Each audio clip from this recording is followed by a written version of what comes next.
Na produção, frutas que caem no chão. No transporte, grãos são soprados ao vento. No mercado, legumes que apodrecem.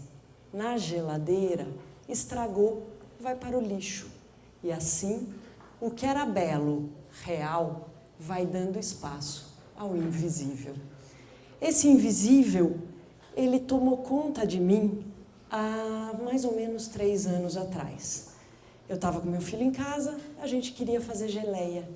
E aí, procurando, eu cheguei num box do CEAGESP que vendia frutas maduras orgânicas. Chegando lá no CEAGESP, caminhando, eu comecei a ver pilhas de mamão, de abacaxi, de manga, absolutamente largadas e jogadas, ou na frente dos boxes, ou nas caçambas. E quando eu vi isso, o meu conceito de certo, errado, próprio, impróprio, bonito e feio, caiu por terra. Isso para mim já não fazia mais sentido. Não tinha absolutamente conexão com aquilo que eu estava vendo, porque era mamão bom, era mamão que eu teria em casa. E acredito que a maioria de vocês também. Porque ele tinha atingido o ponto de mesa, então ele estava maduro para estar em casa, e justamente por isso ele perde o valor comercial, porque teria que ter toda essa questão logística para chegar na mesa de um consumidor. E aí se descarta. Assim nasceu o Comida Invisível.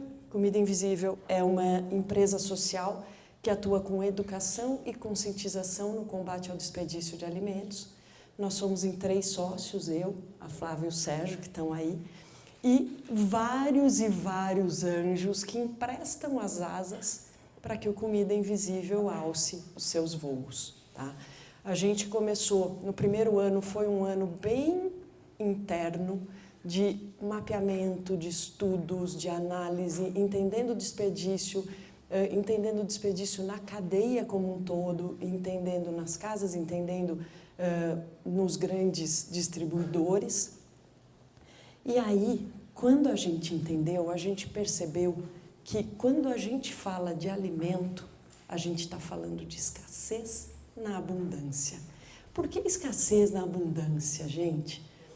Especialmente no Brasil, que nunca passou por guerras, por desastres naturais, desperdiçar é uma coisa assim natural para a gente. A gente não teve essa cultura de guerra ou essa cultura que faz com que a gente olhe para o alimento de uma forma diferente. Aqui, se a gente vai lá para trás, quando Pero Vaz de Caminha chega no Brasil, ele já vai falar das abundâncias das águas que tem, em se plantando tudo dá. A gente entende que o desperdício ele tem uma série de questões por trás. Ele tem questões logísticas, ele tem questões de transporte, de infraestrutura, de perecividade do produto, mas a principal questão é um afastamento do homem com a natureza. O homem passou a se sentir controlador e não parte da natureza.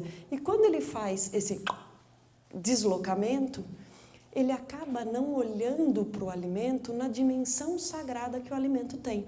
Então, eu não percebo ali que alguém precisou plantar, que o tempo precisou ser favorável, que essa planta precisou crescer, precisou dar frutos, alguém precisou colher, transportar, cozinhar para estar na minha mesa. E aí eu olho para o meu prato e falo, não quero mais, jogo fora. Eu descarto alimento assim como eu descarto uma bateria velha do meu celular. Não me serve? Tchau. Mas espera um pouco. Será que essa é a atitude correta? O que está acontecendo com a gente? Onde a gente se perdeu nessa história, né?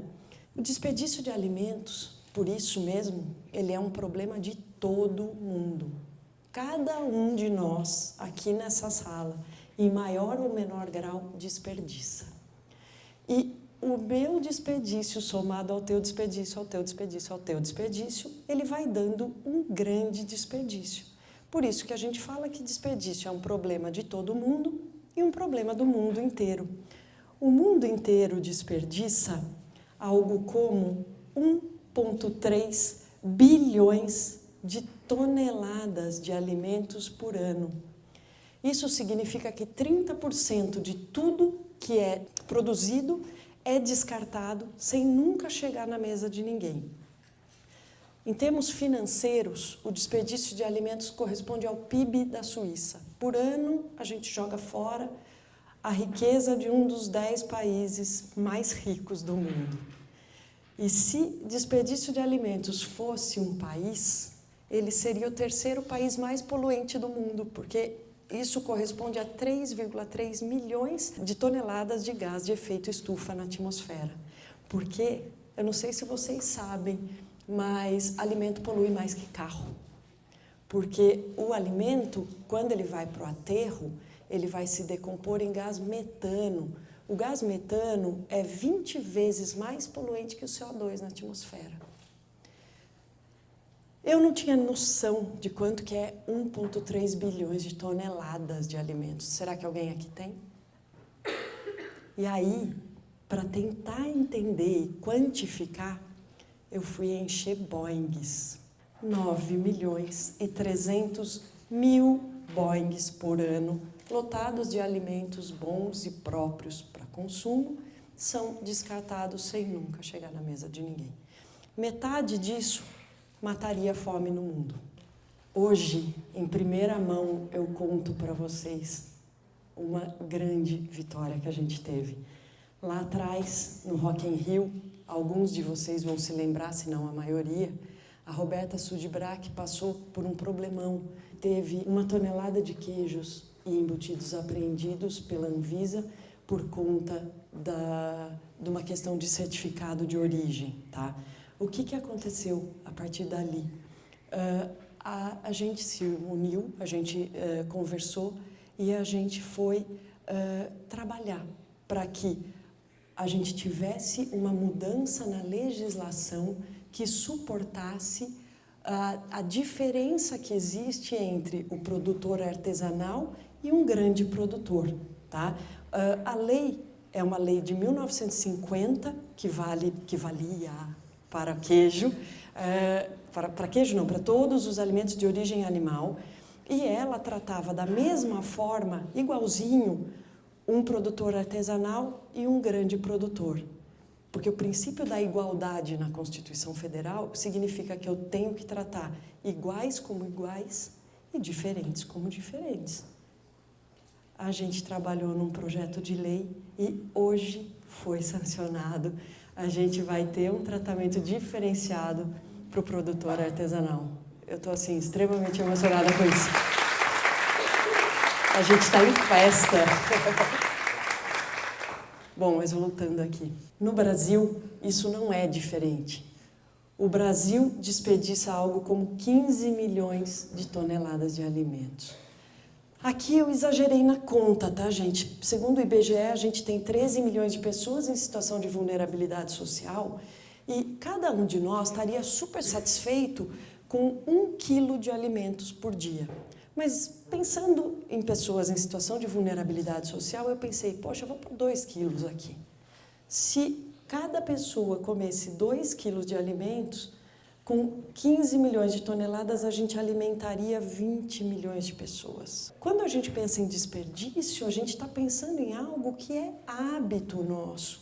Por quê? Porque no cérebro a gente tem os gânglios basais. Os gânglios basais são responsáveis por memorizar ou por fazer em sequência atividades que nos ajudam a livrar o nosso cérebro para a gente continuar fazendo outras e outras coisas enquanto a gente faz aquela coisa. A gente não olha para o nosso lixo, a gente não percebe aquilo que a gente está descartando. A partir do momento que a gente começa a se conectar com o lixo, a perceber esses nossos descartes, a gente vai começando a sair desse lugar, começando a perceber e dar valor para coisas que a gente não dava, para cascas, para talos, até para alimentos que a gente esquece e deixa o tal prazo de validade vencer, né? E tem alguns hábitos nossos que são hábitos de desperdício que a gente nem sabe que é um hábito nosso e que é de desperdício. Eu vou dar um exemplo. A gente está no supermercado, a gente tem uma família de, sei lá, 4 ou 5 pessoas em casa, tá? E eu vou na parte de pão de forma. Eu vou buscar um pão de forma para mim. Eu vou pegar o primeiro, ou eu vou pegar aquele que está lá no fundo da gôndola, que de repente o prazo é um pouquinho mais adiante. A gente normalmente pega o lá do fundo. Só que quando eu faço isso, eu estou condenando o primeiro a ser incinerado num aterro e gerar gás metano. Existe uma pesquisa hoje, o legal disso, porque eu não vim só trazer desgraça, eu vim trazer algumas soluções, é que a gente está vendo isso. Tá? Isso aqui é uma pesquisa de tendências globais no mundo da alimentação hoje.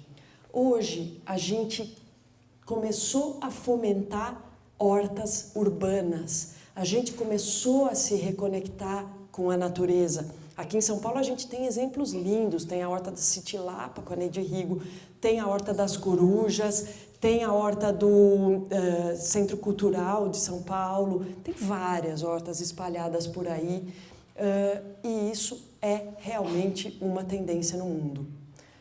Outra tendência no mundo, a gente confia na tradição, e aqui os queijos artesanais, eles entram, aqui entra, eu quero saber quem fez, como fez, eu quero saber a história, porque alimento é memória, alimento é cultura, alimento é ancestralidade, alimento é saber de um povo, gente. E, olhando para tudo isso, o desperdício virou, hoje, por uma grata surpresa, uma das tendências na alimentação. A gente começou a olhar e perceber que isso é importante. Quando a gente olha para o nosso lixo e a gente percebe o nosso lixo e a gente começa a mudar as questões de alimentação, naturalmente começam a surgir a percepção de outros desperdícios nossos. Desperdício de tempo, desperdício de espaço, desperdício de afeto, desperdício de relações. E aí começa uma mudança gigantesca na nossa vida. Eu estou caminhando nesse processo, tá? E é lindo, gente, é maravilhoso a gente perceber quanto a gente desperdiça e quanto a gente muitas vezes não tá para o outro. Mas é bonito porque com a percepção a gente pode mudar esses hábitos nossos tão arraigados nessa sociedade moderna que a gente vive. Falando do Comida Invisível, a gente optou por agir em 2 pilares básicos. Um é educação, o outro é correto destino. Quando eu falo em correto destino, necessariamente eu também levo a educação para lá, tá? Então, o pilar sustentador mesmo nosso é educação. Se eu falo em educação, eu estou pensando, se eu mudo, o mundo muda. E aqui a gente já fez várias atividades, desde palestras em empresas, em escolas, conversando com merendeiras, agindo de N formas mesmo para propiciar essa percepção do combate ao desperdício. A gente teve num grande shopping em São Paulo, com uma semana de combate ao desperdício, e chamamos alguns dos embaixadores nossos, porque a gente tem várias pessoas que se conectaram com a causa e que nos ajudam a disseminar esse combate ao desperdício de alimentos, né? E aqui fica o convite para cada um de vocês para se tornarem embaixadores do Comida, replicando as mensagens e ajudando a fomentar realmente essa mudança de atitude, tá? E agora, no próximo semestre, a gente está para começar com algo incrível. A gente fez uma parceria com a Paula Souza e a gente vai entrar num projeto piloto com 6 escolas. Com essas 6 escolas a gente vai conversar com até 2.000 alunos. E o que a gente vai fazer com eles? A gente vai co-criar projetos de combate ao desperdício, que eles vão agir mesmo nas comunidades onde eles vivem. E nessas escolas a gente vai estar falando com alunos das mais variadas áreas. Então eu tenho desde alunos de nutrição, de gastronomia, até alunos de gestão ambiental, alunos de edificação, e para cada um vai surgir um projeto. Os nossos embaixadores, eles vão avaliar os principais projetos e vai ter um prêmio para o principal projeto. E nesse treinamento a gente vai falar sobre questões técnicas de desperdício e também sobre o sujeito. Quem é esse sujeito que desperdiça, esse sujeito que classifica, esse sujeito que condena, esse sujeito que quer mudança, né? E voltando um pouco, por que a gente vai fazer isso? Porque a gente não quer que cenas assim continuem a acontecer diariamente nas nossas cidades. Isso é uma cena diária no CEAGESP. Esse é um catador, esse cara que vocês estão vendo ali. Esses tomates eu teria em casa. Acredito que a maioria de vocês também. O Comida Invisível começou lá atrás com um food truck. Esse food truck, ele tem uma agenda social, então de tempos em tempos a gente sai com ele. Ele não está sempre nas ruas, tá? E ele tem um intuito, é educação e conscientização. Que bom. A gente pega os alimentos do CEAGESP, a escola Vilma Covese cede para a gente a cozinha, a gente faz o pré-preparo lá. Cada saída do truck a gente prepara meia tonelada de alimentos. Os nossos voluntários estão sempre com a gente nessas campanhas. E aí a gente vai para uma grande praça ou para um parque para fazer ações de educação e conscientização. Metade da comida vai para fazer ação de educação e vender a custo simbólico para pagar o custo da operação, e a outra metade vai para uma comunidade que a gente também leva educação, conscientização e distribui os alimentos lá. Essa comunidade é a Portelinha, que ela foi construída onde antes era um lixão. Essas pessoas moram literalmente em cima do lixo. E para isso acontecer, a gente precisa muito das pessoas. A gente sozinho não é nada. E a gente sozinho não seria uma voz para essa questão. Então a gente foi buscar ajuda. E a gente teve muita ajuda. E tem muita ajuda sempre. Esses são alguns dos nossos embaixadores do Comida Invisível, das mais variadas áreas. Tem a Bela Gil, tem a Lilian Patti, tem Maurício Arruda, Lohan Sudô, Fábio Nunes, Morena Leite, enfim, vários e vários. E eles nos ajudam a perpetuar essa voz. E cada um de vocês pode fazer isso também.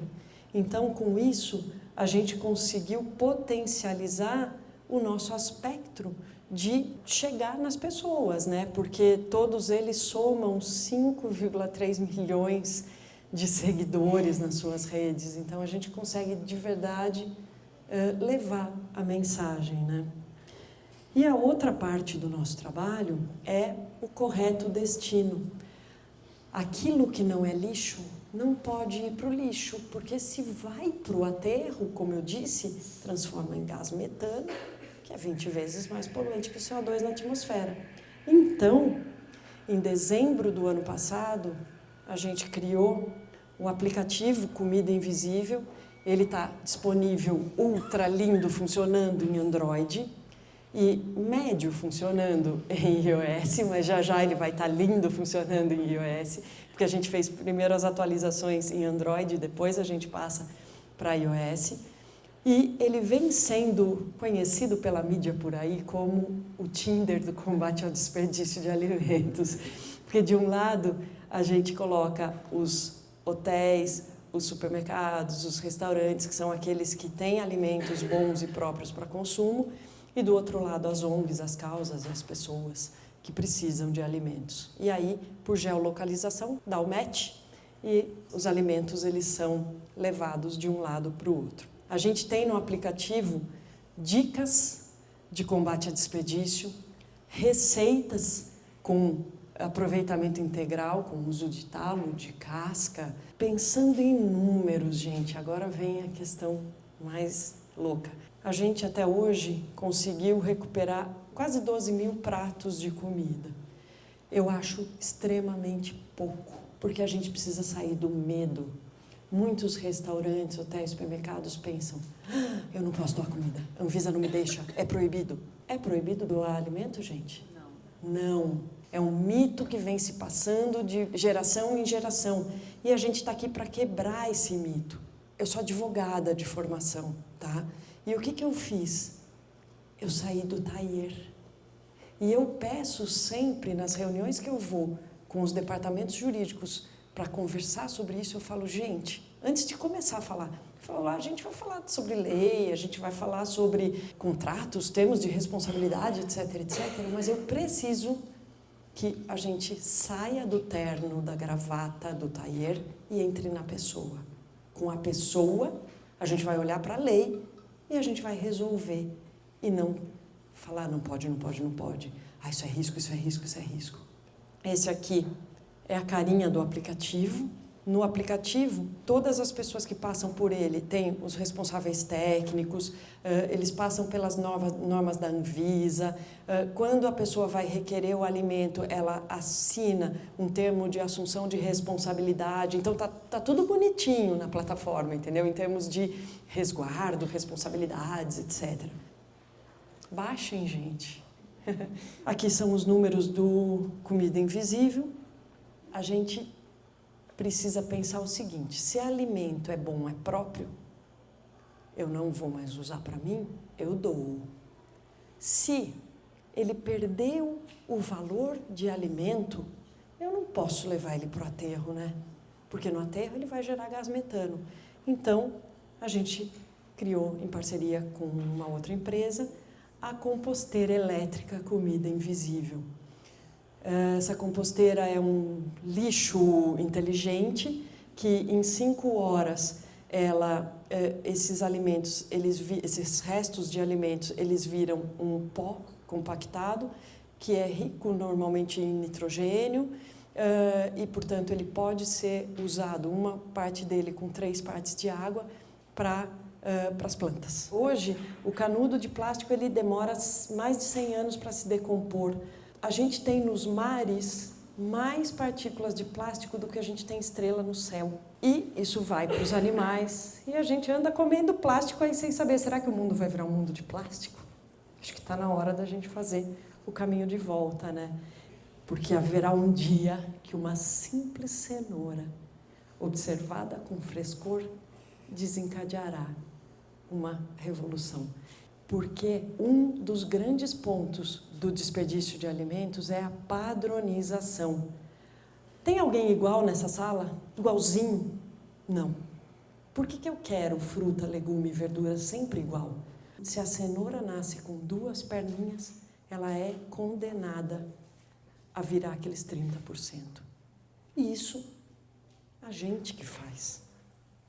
É porque a gente quer o perfeito, porque a gente estetizou a natureza que isso acontece. E a gente precisa fazer o caminho de volta, porque a cenoura de 2 perninhas ela é incrível, ela é perfeita, ela não tem nada de diferente, eu até prefiro ela, na verdade, do que a cenoura perfeita. Então é isso, queria agradecer